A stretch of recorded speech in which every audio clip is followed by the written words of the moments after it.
Mirdita, unë jam Aida Luta, drejtoreshe ekzekutive e shoqërisë Expocity Albania. Jam sot me dy të ftuar që kam kënaqësinë t'i kem në këtë webinar. Zonja Suela Bokshi, drejtore e divizionit operacional të Bankës Union, dhe zonja Enida Tomaj, drejtoreshe e përgjithshme e shoqërisë Payling. Në webinarin e radhës do të trajtojmë trendet dixhitale në shërbimet financiare. Është një temë në cilën unë kam edhe vetë një interes personal.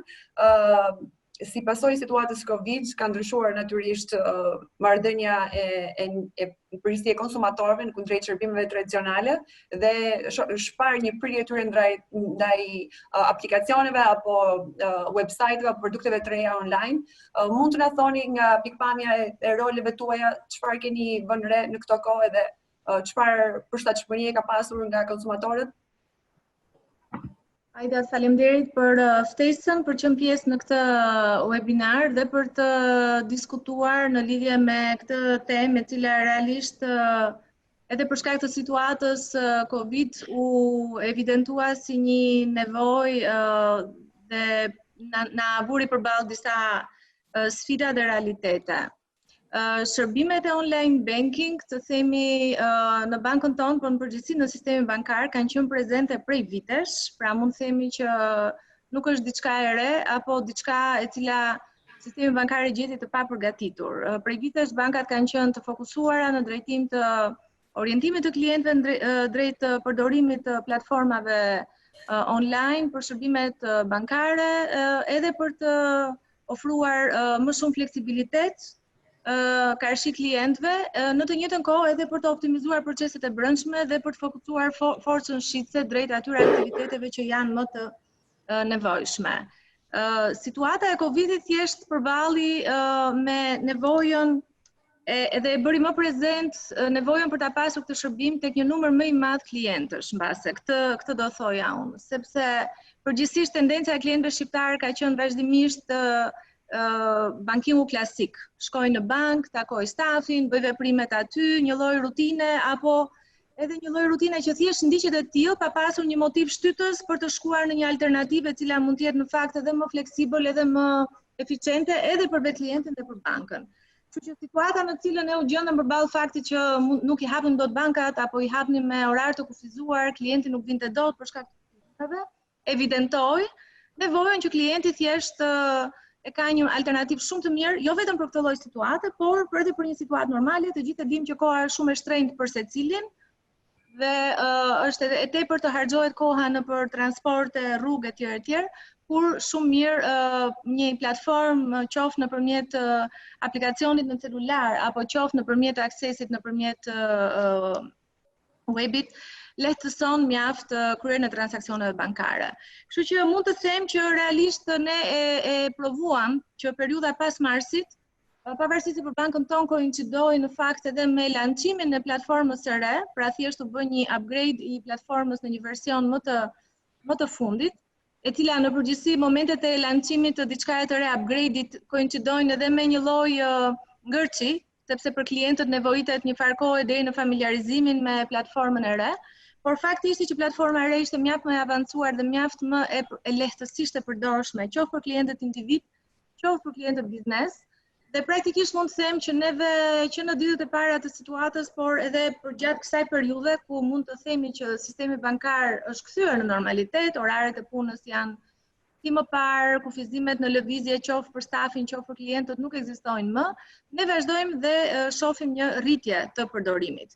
Kemi në të njëjtën kohë dy fenomene. Kemi rritje të numrit të klientëve, të cilët përqafojnë platformën e re digjitale. Mund të them që ne në këto 3 muaj kemi klientë të rinj, kemi dyfishuar klientët. Pra ato klientë që ne i kishim deri para situatës Covid, kemi arritur ti dyfishojmë, pra numri jonë është dyfishuar në këtë periudhën 3-4 mujore që pas situatës Covid, që tregon që klienti jo se nuk e di zgjedhjen, por mbase i duhej një shtysë më e madhe për ta kuptuar që më mirë ta kesh në celular, e përdor apo se përdor, përsëri mbetet vendim ose zgjedhje e klientit. Por kam përshtypjen që në momentin që percepton komoditetin, lehtësinë, thjeshtësinë e bërjes së transaksioneve, qoftë të parjes së balancës, qoftë të kryerjes së gjithë transaksioneve, të gjithë klientët kanë filluar ta kuptojnë që realisht për këto transaksione, të cilat janë të thjeshta, praktike, të përditshme mbase, është e kotë të mos përdoret dhe të mos shfrytëzohet avantazhi i platformës digjitale. Sigurisht mbetet nevoja për të vizituar bankën, për një konsulencë, për të kryer disa shërbime të cilat janë pak më të komplikuara, kredit, aplikimet e kredive, shkëmbimet e informacionit të ndryshme, ka gjithmonë arsye, por fokusi ynë gjatë gjithë kësaj periudhe dhe vazhdon mbetet në fakt një nga fokuset tona të vazhdueshme do të jetë për gjatë këtij viti, është që siç e thash, për benefit të përbashkët dhe të bankës dhe të klientëve, synimi ynë është që klientët të shtyjmë gjithnjë më shumë në përdorimin e kanaleve dhe kryerjen e transaksioneve të tyre nëpërmjet këtyre kanaleve, për pjesën më të madhe të transaksioneve. Ato transaksione që dhe për klientin dhe për bankën janë në një farë mënyre rutinore, ekzekutimi në platforma digjitale madje është edhe më eficient për të dy palët. Nuk ka letër, nuk ka nevojë të plotësohen forma, çdo gjë është brenda aplikacionit.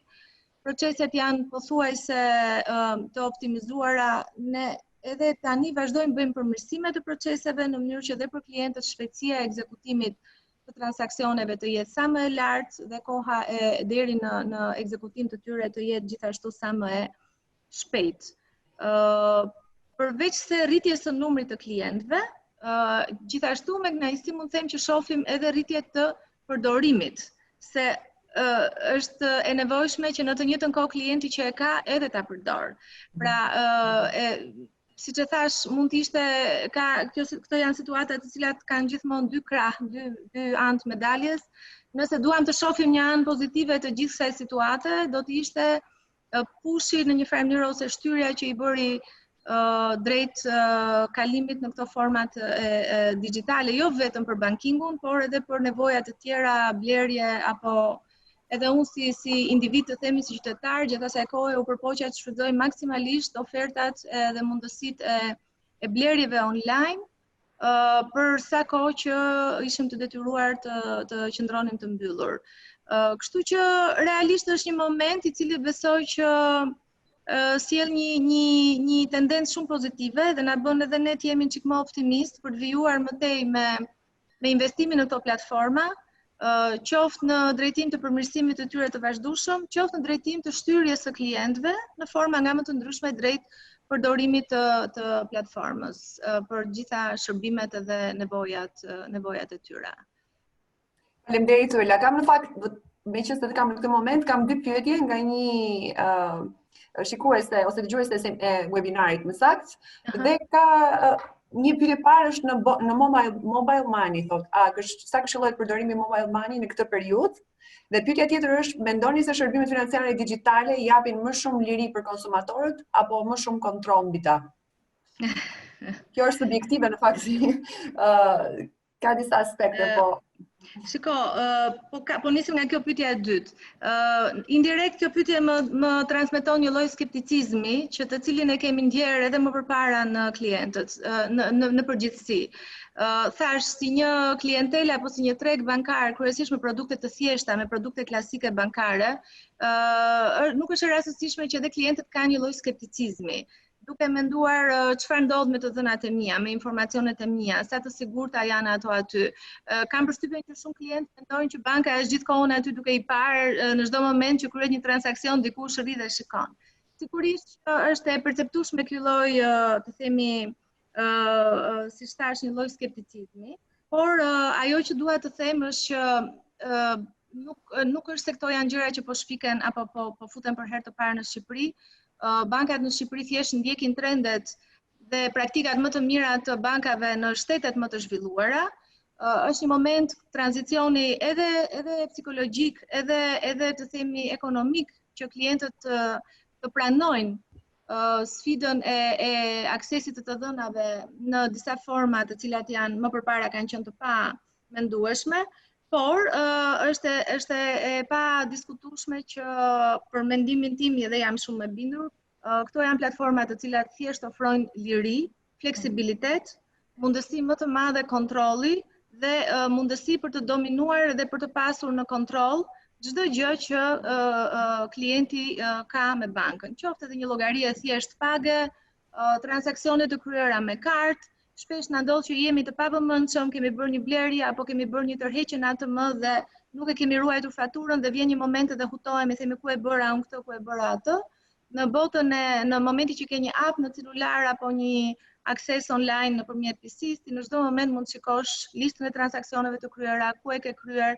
Pra, nuk dua ta fshtroj fare për diskutim elementin a është kontroll, sepse banka këtë, siç e përmenda edhe më përpara, e ofron thjesht për të ofruar edhe mundësi për të kënaqur klientët, për të gjënë e barabartë, edhe të themi për të ndjekur tregun bankar, sepse çdo bank që nuk e ka platformën në një farë mënyre automatikisht mund të quhet e përjashtuar ose me mangësi në ofertën e produkteve që ju jep klientëve, dhe është në objektivin dhe dëshirën tonë që banka të jetë gjithmonë e plotësuar me të gjithë produktet të cilat mendojmë që ju duhen dhe ju nevojiten klientëve. Jam shumë e bindur gjithashtu në aspektet e sigurisë së platformës, flas platformën që kemi ne, të suportuar nga kompania Oracle, e cila ka softwarein bankar, qoftë core banking, qoftë digital banking më të shitur në botë, standardet e sigurisë, standardet e sigurisë informacionin dhe mënyra e aksesimit të platformës, qoftë nëpërmjet aplikacionit në mobile, qoftë nëpërmjet PC-s, është e sigurt që janë aplikuar standardet më të larta. Dhe vazhdojmë ndjekim trendet teknologjike, sepse sidomos në teknologji standardet të gjitha llojeve, qoftë të sigurisë, qoftë të shërbimit, janë gjithmonë në zhvillim, gjithmonë në përmirësim, dhe ne vazhdojmë ndjekim me qëllim që produkti ynë të mos mbetet prapa, as në aspektet e funksionalitetit dhe as në aspektet e sigurisë. Pyetja tjetër kishte të bënte me mobile money. Nuk them dot që është një produkt I cili është gjerësisht I përhapur në Shqipëri, nuk di nëse bëhet fjalë për një platformë ose pjesëmarrësi që pyet ka një platformë specifike, sa këshillohet përdorimi I mobile money në këtë periudhë, por gjithmonë ka të bëjë me ofruesin e produktit. Pra, cili është ofruesi I produktit dhe sa secure është produkti. Këtë do thoja unë në këto nivele në të cilat jemi aktualisht. Në Shqipëri nuk kemi ende platforma të pagesave mobile të certifikuara apo të themi të zyrtarizuara brenda tregut shqiptar. Pra, kryesisht format e pagesave vijojnë mbeten përveç pagesave me kartë, mbeten pagesat qoftë brenda bankës, të themi, apo pagesat që kryhen nëpërmjet sistemit bankar të pagesave, qofshin në vlera të vogla apo në vlera më të mëdha. Shpresoj me ndryshimet ligjore të rritet mundësia e ofrimit edhe alternativa të tjera të lehtësimit të pagesave edhe brenda në Shqipëri, qoftë person to person, qoftë person to business, po këto janë zhvillime të cilat do të presim për t'i parë, besoj në vitet në vijim. Nuk e di nëse e kuptova mirë pyetjen dhe arrita të jap atë që pritej. Enida, do e kthej bisedën tek ty. Po ta lexuar para ca kohësh artikullin monitor që adresonte pjesën e zgjidhjeve inovatore bankare, edhe një anketim që kishte bërë kompania juaj, Paylink, në lidhje me feedbackun që keni marrë nga klientë. Lutem, mund na japësh pak informacion në lidhje me përshtatshmërinë, tendencat kush tregu shqiptar, kalimi nga kartët me çip tek ato pa kontakt, ku qëndrojmë? Unë po e vazhdoj dhe në vijim të linjës që diskutoi dhe Suela. Është e vërtetë që tregu shqiptar është pak terren I vështirë, le të themi, në përhapjen e gjithë teknologjive inovative. Këtë e nis edhe nga disa statistika që ka botuar Banka Botërore dhe Banka e Shqipërisë, dhe po I lexoj edhe për ju, ti ndaj me ju, pjesën se si bëhet krahasimi I territorit të Shqipërisë për sa I përket përdorimit, lançimit të kartave dhe përdorimit të tyre, krahasuar kjo me vendet e rajonit dhe me eurozonën. Për shembull, në Shqipëri, rreth 28.8% e shqiptarëve kanë kryer, kanë përfunduar apo kanë përfituar një pagesë me kartë në 12 muajt e fundit. Ky tregues, krahasuar me Kosovën që është 39% dhe Serbinë 66%, apo me eurozonën që është 92.5%, duket që Shqipëria është në një nivel më të ulët. Ka dhe tregues të tjerë, për shembull, për sa I përket një përdorimit të kartës bankare për pagesë. Në Shqipëri, përdorimi I kartës bankare për pagesë në vitin e fundit ka qenë 7.7%, ndërkohë që në Kosovë është 16.5% dhe në Serbi 39.4%. Po kështu, vetëm 8% e shqiptarëve zotërojnë një kartë krediti, ndërkohë që në Bosnjë ky është 9.7% si tregues, Kosova 10.4%, Malizi 16.7%, Maqedonia 17.4% dhe Eurozona është 45% e individëve zotërojnë një kartë krediti. Pra duket flas në situatën e para Covidit, se tani është bërë krahasimi para dhe pas Covidit. Para Covidit duket që Shqipëria ka qenë në vendet e rajonit më pak e prirur ka shi përdorimet të këtyre mjeteve për pjesën e pagesës. Po e vazhdoj dhe me diskutimin, ne si Pejling bëm një anketim për të parë le të themi se si është tregu shqiptar ka shi këtyre inovacioneve. Ne patëm një popullat më të vogël anketimi dhe rreth 370 persona të anketuar, po nxjerr disa konkluzione që më duken të vlefshme. 57% e këtyre të anketuarve kanë përdorur online banking, por në 66% të rasteve ishte për kontroll balanca. Pra duket që tendenca, sidomos e moshave të reja, se nga anketimi rezultuan që ishin më shumë mosha të reja, kanë tendencën për ta përdorur, por jo aq të sigurt sa për të bërë dhe veprime pagese me to, më shumë për verifikim balance apo ajo që përmendi dhe Suela më përpara, qoftë edhe për veprime ditore që kemi bërë një veprim në ATM, një veprim tjetër dhe e shikojmë verifikim. Po kështu 51% e të anketuarve kanë përdorur mobile banking, ku 42% pohuan se e kishin të pëlqyer si cilësi shërbimi. Pjesa tjetër që pohonin që nuk ishin të kënaqur me këtë cilësi shërbimi, si arsye kryesore përmendin faktin që mund të jetë një aplikacion i komplikuar për të përdorur, apo kishin le të themi frikë në ekspozimin të dhënave të tyre, si dhe çështja e sigurisë në tërësi. Dhe po këta të anketuar kur u pyetën që nëse trajtohen, adresohen këtë çështje të sigurisë, a jeni ju të vlefshëm për të kryer pagesa, utilitete, blerje online me radhë? Përgjigjja ishte që po, 46% e tyre kryen pagesë utilitete, 16% e prej tyre do të bënin blerje online dhe 12% mund ta përdorin edhe për transferim parash. Ajo që vlen për të përmendur është se 93% të anketuarve kanë akses në internet dhe 96% e tyre kanë një smartphone. Pra çka do thotë që le të themi infrastruktura bazike për të bërë një transakcion mobile apo online ekziston. Pra ajo që tha dhe Suela më përpara, nuk është se tregu shqiptar nuk e ka apo nuk është, por mbas se janë dhe faktorë të tjerë që duhen shtyrë që të zhvillohet më tej. Dhe pikërisht pjesa e Covidit mendoj se tamam duhet parë dhe ana pozitive, pjesa e Covidit e ka dhënë një shtys të tillë. Po e marr duke krahasuar me disa statistika dhe jashtë Shqipërie, po shikoja për shembull një trend i rëndësishëm për të parë është për shembull në Angli, transaksionet online banking në këto 3 muajt e fundit janë rritur me rreth 3 herë më shumë. Pra dhe ajo kategori për persona mbi 50 vjeç.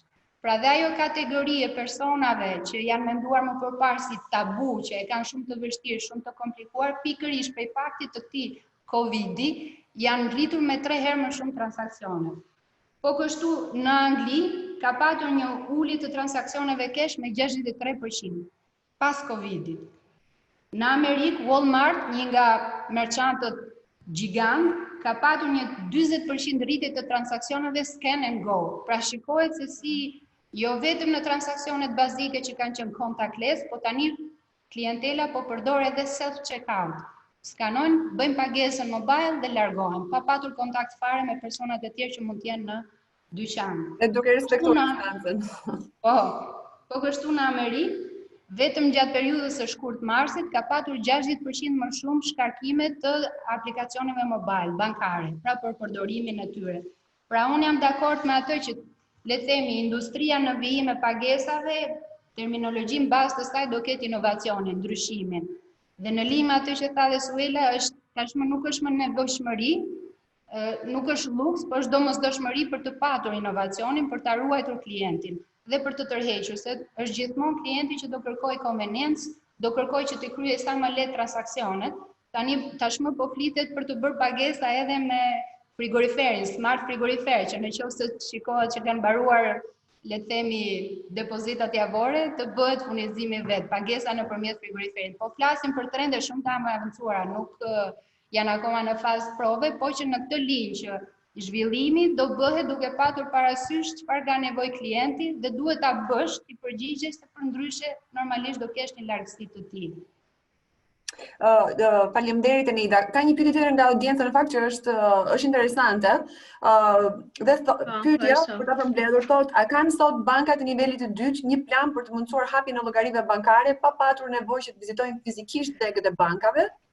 Dhe pyetja e dytë është, si janë këto plane në raport me kuadrin ligjor që duhet ta rregullojë këtë mundësi? Pra, nëse në vende të tjera më të zhvilluara në Shqipëri ekziston mundësia që për sa kohë ke një llogari, ke një punësim full time edhe një banesë apo ke një adresë me një pagesë utilitetesh, ke mundësi ta krijosh një llogari online. Sa larg është Shqipëria nga kjo? Po, e lexova në fakt edhe pyetjen dhe është më se normale si pyetje. Do ta nisja nga aspekti i dytë i shtruar në pyetje. Në kuptimin që në fakt elementi i hapjes së llogarisë bankare dhe kufizimi pse sot nuk hapet dot një llogari bankare online pa prezencën fizike të klientit është kryesisht i lidhur me kontekstin ligjor dhe rregullator. Pra,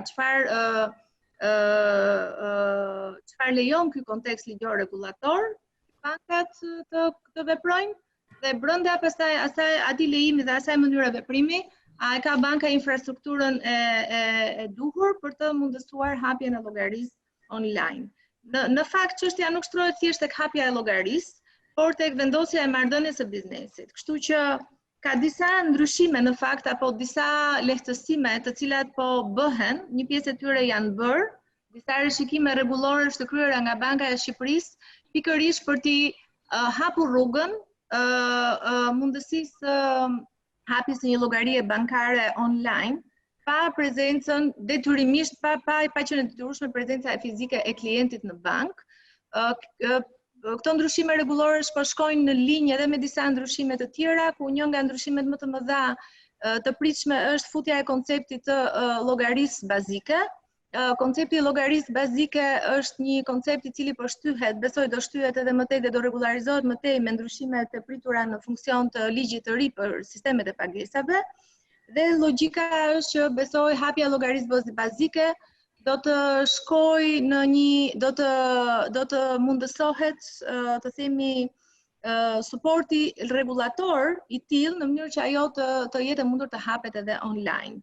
Ndërkohë që momentalisht ajo që ne si bank po vlerësojmë ose të themi jemi duke e shtuar në platformën tonë është për klientët ekzistues. Pra, për ata klientë të cilët e kanë kaluar procesin e njohjes së bankës, kanë kryer procesin e verifikimit apo të themi një klientin tënd dhe janë përmbushur të gjitha detyrimet ligjore, rregullatore sa i takon sigurimit që klienti ka kaluar filtrat e nevojshëm të verifikimit, hapja e një llogarie të dytë, pra plotësimi i nevojës së klientit që ka një llogari ekzistuese, po të themi kërkon një llogari tjetër, qoftë për të aksesuar më shumë shërbime apo një monedhë tjetër etj.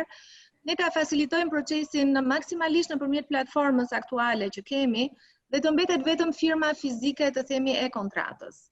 Momentalisht ende jemi në një situatë në të cilën kontrata e llogarisë rrjedhse, sikurse kontrata e depozitës, sikurse kontrata e kredisë, të gjitha janë kontrata që nënshkruhen fizikisht, pra një prezencë fizike dhe një ardhje fizike e klientit gjithsesi nevojitet, por hallkat ndërmjet nga momenti që klienti shpreh nevojën apo kërkesën për hapjen deri në momentin që kjo përfundon, të bëhen të fshehta të themi dhe të padukshme për klientin dhe klienti të ketë një ditë, orë apo një element të padakorsuar kur ai të vi dhe i gjithë procesi të jetë i përfunduar, pra të përfundojë dhe të vi vetëm për nënshkrim. Shumë zhvillime duhet të ecin paralelisht. Infrastrukturën unë besoj që bankat e kanë. Ne flasim sot duke ndjekur zhvillimet e platformave të cilat na ofrojnë partnerët tanë, më konkretisht Oracle, ne e kemi totalisht të mundur të suportojmë edhe zgjidhje biometrike, edhe zgjidhje që identifikojnë fytyrën e klientit nëpërmjet face scan apo gishtit etj. Por nuk mjafton vetëm kaq, ne jemi vetëm një hallk në këtë sistem. Duhet të jetë patjetër i tërë sistemi i përshtatur në mënyrë që të dhënat të ruhen, të kenë vlerën e duhur ligjore, të transmetohen në mënyrë të tillë dhe që e gjithë infrastruktura, si më thënë, duhet jetë në këtë nivel. Pra nuk e shoh problemin teknik dhe teknologjik, sepse aty nuk ka kufizime, e shoh më shumë problemin të krijimit të infrastrukturës nevojshme ligjore rregullatore dhe të ngritjes në këtë nivel të gjithë aktorëve, jo vetëm të bankës. Besoj që do vinë këto lloj zhvillimesh. Kemi përpara projektin e fiskalizimit, i cili dashur pa dashur do sjellë një input në digitalizim edhe në shkëmbim elektronik të dhënave të pagesave dhe jo më copa letrash. Kështu që dashur pa dashur, unë mendoj që me disa ndryshime të cilat janë të pritshme, do vim edhe në momentin që do lehtësohet jo pak pjesa e kufizimit prezencës fizike, por një prezencë fizike është e padiskutueshme që duhet, sidomos momentin e parë. Pra momentin kur një klient i panjohur bëhet klient i bankës, është e padiskutueshme që një verifikim fizik dhe kontakt fizik është i nevojshëm për efekt të riskjeve të tjera, të cilat janë riskje që nuk adresohen, të themi, me teknologji. Faleminderit Suela. Ka edhe një pyetje tjetër që fakt duhet të adresoj pak, se ka të bëjë edhe me një topik që kishte prekur edhe Eneida tek artikulli që kishte diskutuar me monitorin. Është nga një person nga audienca, thotë urime për webinarin dhe diskutimin. Krah diskutimit mbi teknologjinë dhe qasjen konservatore të konsumatorit vendas ndaj produkteve digjitale. Rezultatet që citoi zonjë Tomaj, a mendoni që do ishte me vend që të punojë më shumë, qoftë nga biznesi apo BSH dhe apo aktorë të tjerë në informimin dhe edukimin e publikut për këtë tipologji produktesh? Po, patjetër. Nëse jam dakord me diskutimin që patëm dhe më përpara, pra nuk mund të mendohet që do vendoset para teknologjia, përdorimi apo ndryshimi i një konsumatori komplet në Shqipëri, vetëm nga një element i infrastrukturës në të zinxhir që ofron këtë skem pagesash.